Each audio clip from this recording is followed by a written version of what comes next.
Hello friends, मैं निशा सैनी। स्वागत है आप सभी का एक बार फिर राजस्थान कोचिंग क्लासेस में। तो फ्रेंड्स, अपन ने पिछले वीडियो के अंदर अपन ने जनरल साइंस के बेसिक इंट्रोडक्शन देखे थे। आज से अपना जनरल साइंस की बात की जाए तो उसका एक पार्ट स्टार्ट करते हैं जिसके टॉपिक का नाम है बायोलॉजी। बायोलॉजी में टॉपिक का नाम है रक्त परिसंचरण तंत्र। तो देखिएगा फ्रेंड्स, मैंने पहले क्वेश्चन प्रीवियस क्लास में आपसे क्वेश्चन पुटअप किया था कि श्वसन तंत्र। भाई श्वसन में मैंने बताया था पौधे श्वसन क्रिया में कौन सी गैस का उपयोग करते हैं। तो श्वसन देखिएगा, सबसे पहले मनुष्य की बात बता देती हूँ मैं आपको। मनुष्य श्वसन क्रिया में ऑक्सीजन गैस का यानी कि O2 का उपयोग करते हैं। लेकिन मैंने क्वेश्चन पुटअप किया था कि पौधे श्वसन क्रिया में कौन सी गैस का उपयोग करते हैं।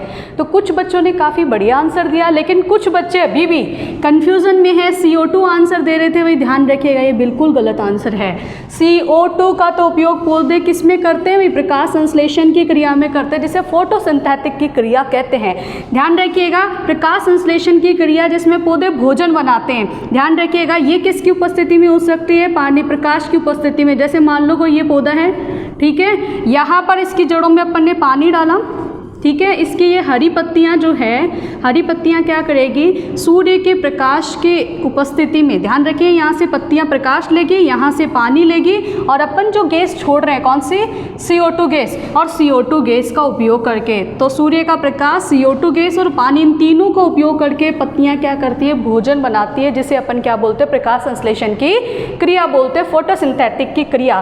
तो अगर क्वेश्चन आ जाए प्रकाश, पौधे जो है प्रकाश संश्लेषण की क्रिया में कौन से गैस का उपयोग, तो CO2 करना है। लेकिन वही क्वेश्चन पूछ ले श्वसन क्रिया, ध्यान रखिएगा, श्वसन क्रिया में पौधे हो चाहे मनुष्य हो, सजीव जितने भी हैं, सारे कौन से गैस का उपयोग करते हैं? O2 गैस का उपयोग करते हैं। ध्यान रखिएगा, मैंने पहले ही बताया था, ये रेलवे में पूछा हुआ क्वेश्चन है, बहुत इंपॉर्टेंट क्वेश्चन है। ध्यान रखिएगा, रेलवे में क्वेश्चन पुटअप हुआ है कि कौन सी गैस, पौधे किस गैस का उपयोग करते हैं श्वसन क्रिया में।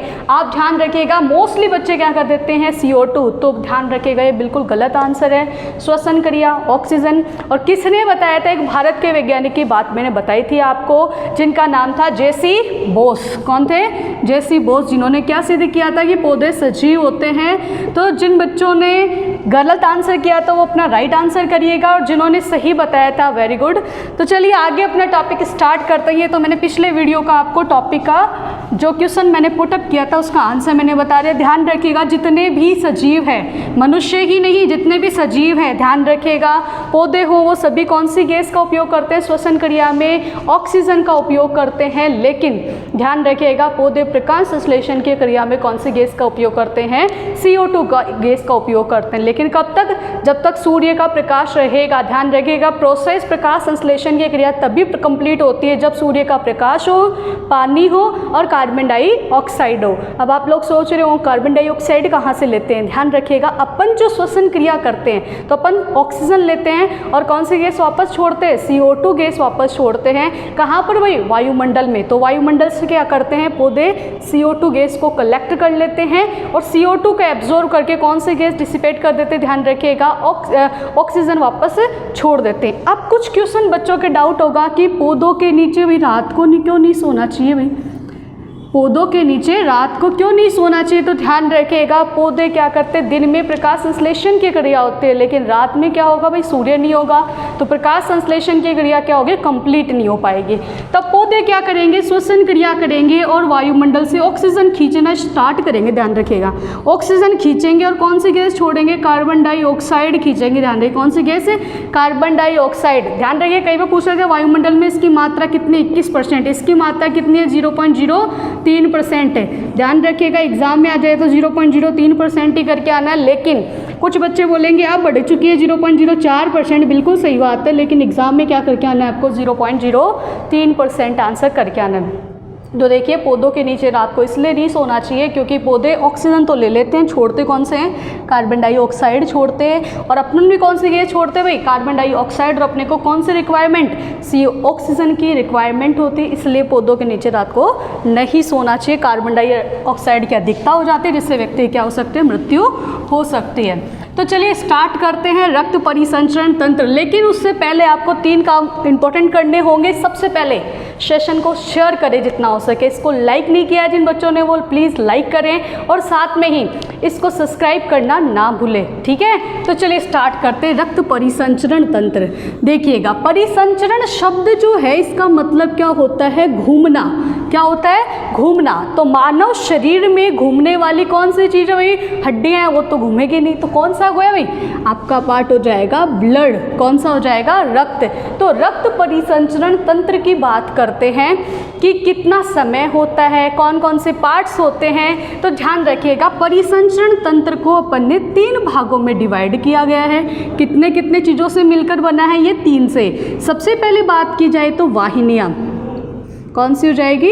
वाहिनियाँ हो जाएगी। ध्यान रखिएगा, वाहिनियाँ हो गई। इसके अलावा सेकंड जो पार्ट आ जाएगा वो आ जाएगा आपका हृदय, और इसके साथ में ध्यान रखिएगा रक्त आ जाएगा। क्या आ जाएगा? रक्त। तो रक्त परिसंचरण तंत्र में अपने को 3 पार्ट पढ़ने रहते हैं। पहला वाहिनियाँ, हृदय और रक्त रहेगा, ठीक है। ब्लड की बात करते हैं। तो सबसे पहले अपन ने ये बात की कि परिसंचरण तंत्र ये है। अब मैंने बोला पूरे शरीर में घूमता है, तो भाई घूमने का टाइम कितना होगा, यानी कि परिसंचरण काल कितना होता है, यानी कि पूरी बॉडी में एक सर्किल कंप्लीट करने में रक्त को कितना समय लगता है।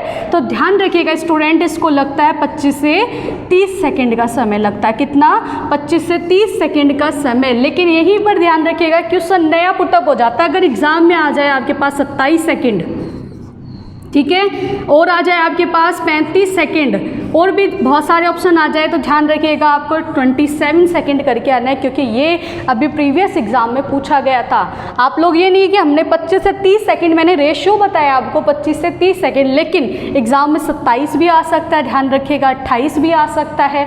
तो आप ये थोड़ा सा ध्यान रखिएगा, क्योंकि हर बार ये वेरिएशन करके एग्जाम में देता है। ध्यान रखिएगा, जैसे आर्मी में 27 सेकेंड दे दिया था, तो वही रेलवे के अंदर बात की जाए तो उसमें 25 सेकेंड तक का क्वेश्चन पूछा हुआ है, ठीक है। ये वाला जो टॉपिक है, कुछ बच्चे सोच रहे हैं कि कौन से सब्जेक्ट किस एग्जाम में आएगा, तो ध्यान रखिएगा आपका रिट सेकंड लेवल की अगर आप तैयारी कर रहे हो तो उसमें बहुत इंपॉर्टेंट टॉपिक है। राजस्थान पुलिस, पटवार, दिल्ली पुलिस, ऑल ओवर जितने भी ऑल इंडियन एग्जाम्स होते हैं उन सब में ये बहुत ही इंपॉर्टेंट टॉपिक रहने वाला है। तो इस वीडियो को पूरे लास्ट तक जरूर देखिएगा, और हाँ, इसे शेयर ज़्यादा से ज़्यादा करिएगा। तो इसका समय कितना हो गया? 25 से 30 सेकेंड का समय हो गया। अब इसके बाद में बात करते हैं मनुष्य के अंदर परिसंचरण कैसा पाया जाता है भाई? एकल की दोहरा।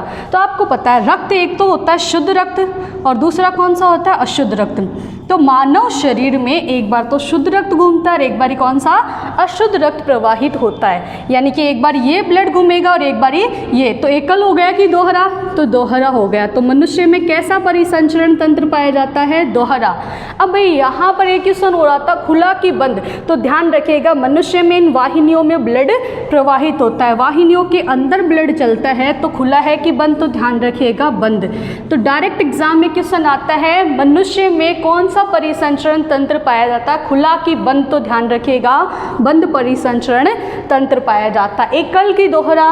तो ध्यान रखिएगा दोहरा परिसंचरण तंत्र पाया जाता है। अब बात करते हैं यहाँ पर परिसंचरण तंत्र की बात की जाए तो अपन बात करते हैं यहाँ पर ब्लड की बात करते हैं। भाई सारे में वाहिनियों में ब्लड बहेगा, हृदय के अंदर भी रक्त आएगा और रक्त है ही। तो चलिए रक्त की बात कर लेते हैं। तो रक्त की उत्पत्ति कहाँ से होती है? तो ध्यान रखिएगा जब बच्चा अपने माँ के गर्भ में होता है, यानी कि भ्रूण अवस्था की बात जो करते हैं, ध्यान रखिएगा। तो भ्रूण अवस्था में ध्यान रखिएगा एक अवस्था पाई जाती है, इसे बोलते हैं मीसोड्रम अवस्था। कौन सी?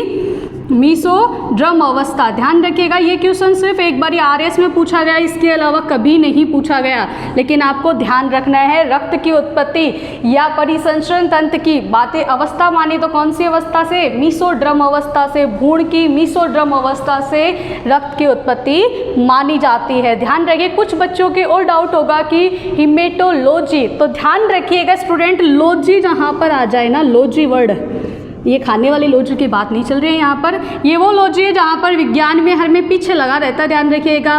तो हिमेटोलॉजी जहाँ पर आ जाए मतलब वो विज्ञान का अध्ययन है। जैसे आपने काफ़ी सुना होगा लोजी।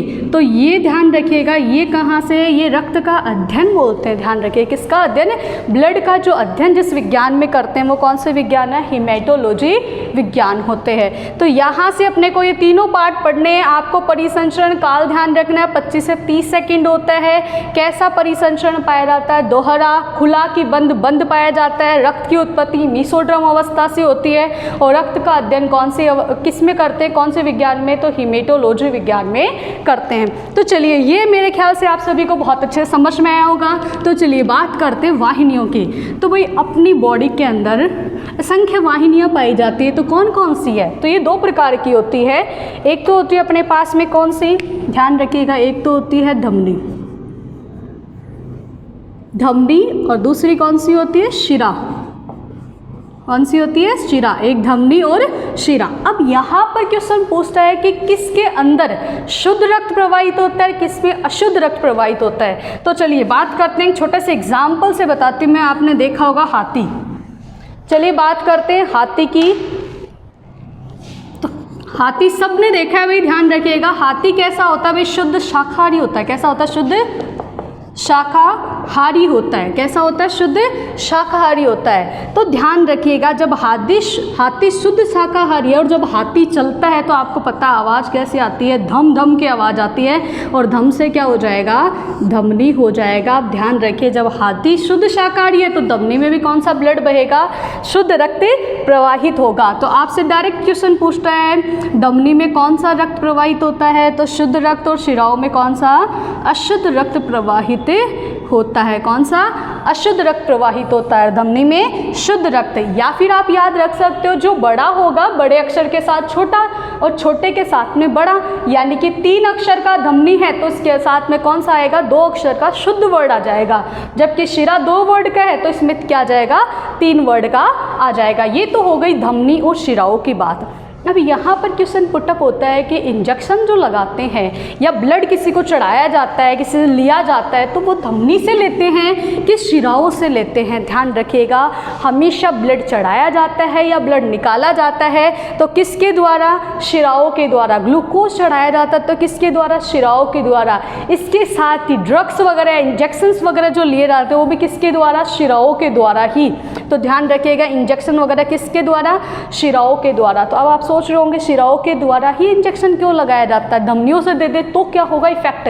तो ध्यान रखिएगा, अगर अपन ने धमनियों से दे दिया तो धमनियाँ कौन से ब्लड को ले जा रही है, शुद्ध रक्त को। तो शुद्ध रक्त कहाँ जाएगा, बॉडी के हर एक ऑर्गन को मिल जाएगा। ध्यान रखिएगा, ब्रेन हो गया, किडनी के पास शुद्ध होने के लिए जाता है। ध्यान रखिएगा, हर एक बॉडी के पार्ट को मिल जाएगा। और रक्त में जो भी अशुद्धि होगी तो वो सीधे हर एक पार्ट में पहुँच जाएगी। क्या हो सकती है, व्यक्ति की मृत्यु भी हो सकती है। इसलिए हमेशा किस में चढ़ाया जाता है, शिरा। शिरा ध्यान रखिए किसी ऑर्गन को नहीं देती, सबसे पहले कहाँ ले जाती है, किडनी के पास ले जाती है। अब कुछ बच्चे सोच रहे होंगे किडनी, हाँ भाई उसी की बात कर रहे हो, विक्र, जिसको क्या बोल सकते हैं अपन, गुर्दे। ध्यान रखिएगा कि एग्जाम में, डी ग्रुप वाले एग्जाम में क्वेश्चन पूछा गया था कि रक्त का शुद्धिकरण कौन सा भाग करता है, तो गुर्दे करते हैं। ध्यान रखिए, किडनी बोलो, विक्र बोलो या गुर्दे बोलो, बात एक ही होती है। तो शिराएं क्या करती, किडनी के पास में लेके जाती है। 2 जोड़ी है, 1 जोड़ी है, ध्यान रखिएगा, यानी संख्या में कितनी है, 2 है। और अपने शरीर का सबसे महंगा जो पार्ट है, सबसे ज़्यादा महंगा बिकने वाला भाग भी कौन सा है, किडनी, क्योंकि ये 2 है। अगर आप एक बेच भी दोगे तो काम चल रहा है, लेकिन ध्यान रखिए बेचना नहीं है आपको। सिर्फ मैंने बताया आपको किडनी क्या, ध्यान रखिए काम क्या करती है, रक्त का शुद्धिकरण करती है। तो शिराएं कहाँ लेके जाएगी, सबसे पहले ब्लड किडनी के पास में लेके जाए, किडनी क्या करेगी, रक्त का शुद्धिकरण करेगी, तब जाके आगे आगे ऑर्गन्स को मिलेगा। इसलिए हमेशा ब्लड किस में चढ़ाया जाता है, शिराओं के द्वारा ही चढ़ाया जाता है। एक बात और ध्यान रखिएगा, ब्लड का जो फ्लो होता है, यानी कि प्रवाह जो होता है, यानी किस में तेज होता है ब्लड का प्रवाह, तो ध्यान रखिएगा धमनी में क्या होता है, बहुत तेज फ्लो होता है। अगर धमनियाँ कट जाएगी तो ब्लड बहुत तेजी से निकलेगा, जबकि शिराओं में ब्लड का जो वेग होता है, प्रवाह होता है, वो क्या होता है भाई, धीरे होता है। ध्यान रखिएगा।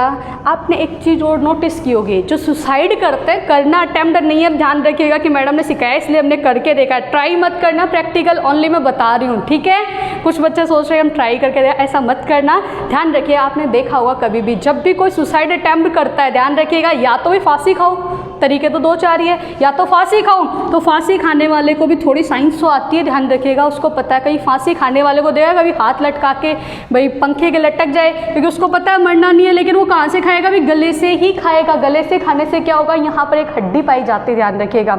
हड्डी क्या होती है, टूट जाती है। जिस हड्डी का नाम क्या है, आयोड बोन। आयोड बोन जो होती है वो टूट जाती है, हल्का सा प्रेस करने से ही क्या होगी, टूट जाएगी। तो जो फांसी खाते हैं वो कौन सी हड्डी को तोड़ने के लिए खाते हैं, आयोड बोन को।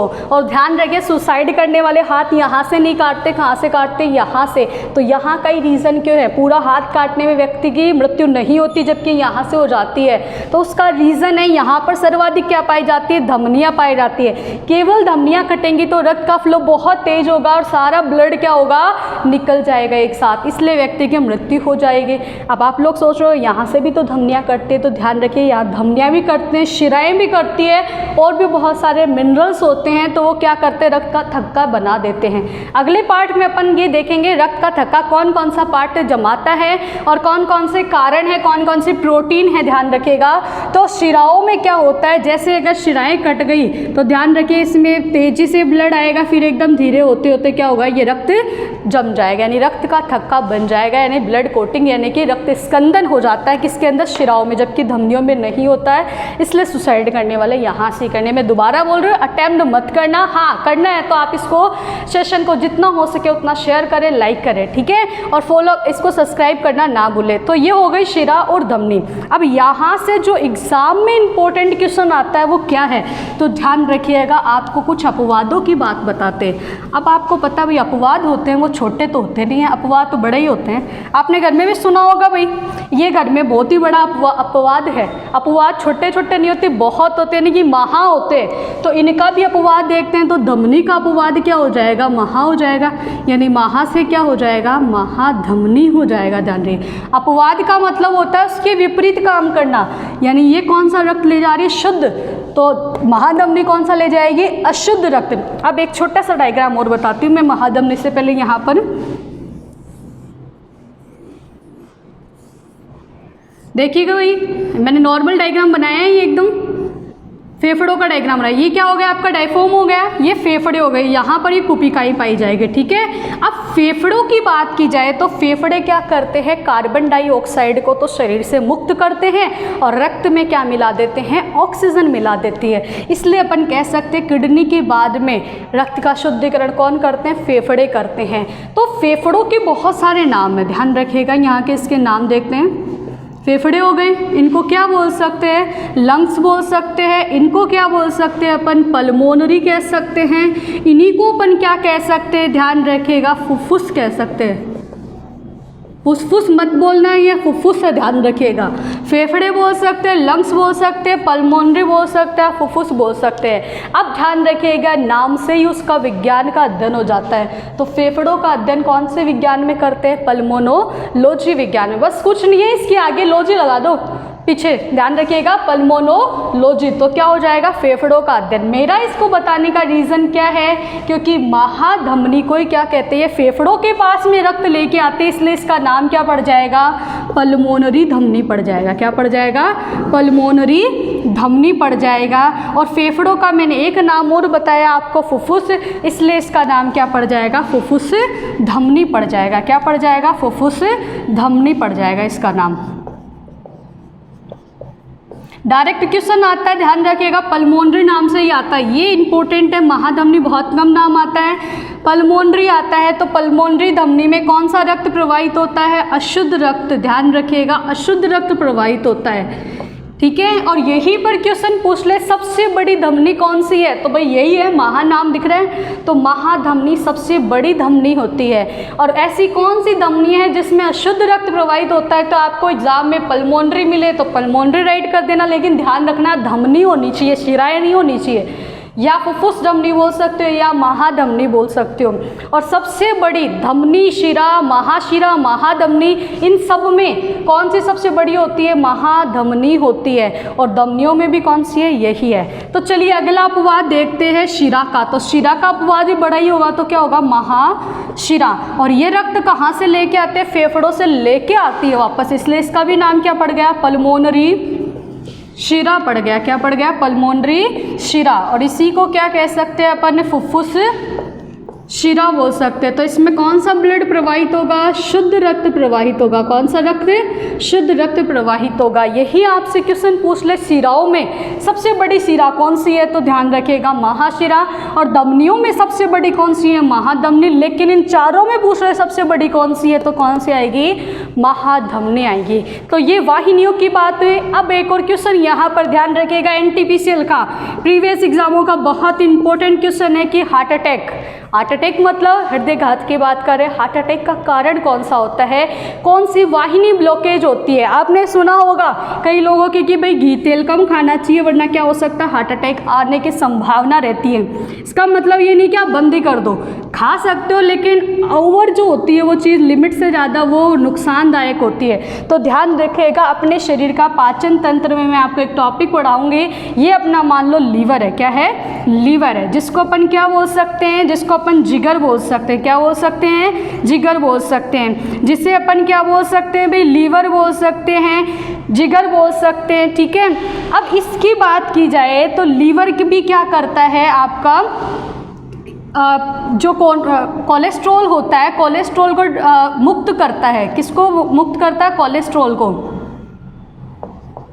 इसके साथ ही यूरिया, पित्तरस, इन सब का भी क्या करता है? उत्सर्जन करता है, निर्माण करता है। तो यहाँ पर क्या होता है? घी तेल जम जाते हैं वाहिनियों में। मान लो जैसे कोरोनरी धमनी है, ये कौन सी धमनी है? कोरोनरी धमनी। ये कोरोनरी धमनी आप सोच रहे हैं कौन सी है? तो यह महाधमनी, कोई कोरोनरी धमनी कहते हैं, ध्यान रखिएगा। लेकिन एग्जाम में कोरोनरी नाम आएगा, ध्यान रखिएगा। महाधमनी, पल्मोनरी धमनी नाम नहीं आएगा। तो इसमें क्या होती है? यहाँ पर मान लो ये ब्लड जा रहा है इसके अंदर से, लेकिन यहाँ कोलेस्ट्रॉल की मात्रा जम गई है। अब कोलेस्ट्रॉल की मात्रा जम जाएगी तो रक्त प्रवाहित होना क्या हो जाएगा? कम हो जाएगा। जब ब्लड आना ही हार्ट के पास में कम हो जाएगा तो क्या होगा भाई? हार्ट अटैक हो जाएगा। अब ये नहीं है कि हार्ट के अंदर छल्ले डलते, ध्यान रखिएगा। अगर वाहिनी यहाँ से ब्लॉकेज हुई तो इसको क्या करते हैं? डॉक्टर साफ करके यहाँ पर क्या डाल दिए जाते हैं? छल्ले डाल दिए जाते हैं, ध्यान रखिएगा। लेकिन इनकी वैलिडिटी क्या होती है? कम ही होती है। तो आपसे एग्जाम में डायरेक्ट क्वेश्चन पूछता है कि हार्ट अटैक का कारण कौन सी वाहिनी में ब्लॉकेज का है? तो ध्यान रखिएगा कोरोनरी धमनी में क्या होता है? ब्लॉकेज हो जाता है, यानी कि इसमें रुकावट हो जाती है। रक्त क्या होता है? यहाँ से बाहर नहीं जा पाता, यानी कि हार्ट तक पहुँच नहीं पाता है, इसलिए क्या हो जाता है? हार्ट अटैक आ जाता है। तो ये था अपनी वाहिनियों की बात थी। तो आई होप यहाँ तक आपको एकदम समझ में आया होगा। तो चलिए स्टार्ट करते हैं अपना टॉपिक। इसकी आगे का जो पार्ट है अपना हार्ट की बात करते हैं। अभी तक मैंने आपको रक्त परिसंचरण तंत्र में कुछ बातें बताई है, जिसमें आप ध्यान रखिएगा जो रक्त जो है, रक्त परिसंचरण जो काल होता है उसका समय कितना होता है? उसका 25 से 30 सेकेंड का होता है, ध्यान रखिएगा। 25 से 30 भी सही है, 27 भी सही है, ध्यान रखिएगा, एग्जाम में आता है। एक बात और ध्यान रखिएगा, रक्त परिसंचरण तंत्र की खोज किसने की थी? रक्त परिसंचरण तंत्र की खोज किसने की? तो ध्यान रखिएगा, डेट मैं आपको बता रही हूँ लेकिन आपको याद नहीं रखनी है। जहाँ डेट आएगी वहाँ मैं आपको उसमें इंपॉर्टेंट करके बताऊंगी। तो आप ध्यान रखिए। कुछ बच्चों कहते हैं हमें डेट बताओ। डेट आप हिस्ट्री में याद कीजिए, बहुत सारी डेट है, लेकिन यहाँ पर साइंस में आपको डेट से कोई मतलब नहीं है। लेकिन फिर भी बता दो 1628 में किसने की थी? विलियम हार्वे ने की थी। ध्यान रखिए, किसने? विलियम हार्वे ने रक्त परिसंचरण तंत्र की खोज की थी। किसने की? विलियम हार्वे ने की थी। तो चलिए आज का अपना क्वेश्चन है छोटा सा कि हार्ट अटैक का कारण कौन सी वाहिनी में ब्लॉकेज का होता है? ध्यान रखिएगा, हार्ट अटैक किस वाहिनी में ब्लॉकेज के कारण उत्पन्न होता है? तो कमेंट में आप सभी लोग इसका आंसर जरूर बताइएगा और नेक्स्ट क्लास में आप इसके बारे में कंप्लीट बात करते हैं। अगला जो पार्ट होगा अपना होगा हृदय का बात करते हैं, हार्ट की बात करेंगे। परिसंचरण में मेरे ख्याल से आप सभी को बहुत अच्छे समझ में आया होगा। कुछ भी डाउट हो तो आप कमेंट में लिख के बताएं। इसको ज़्यादा से ज़्यादा फॉलो करें। Thank you, have a nice day.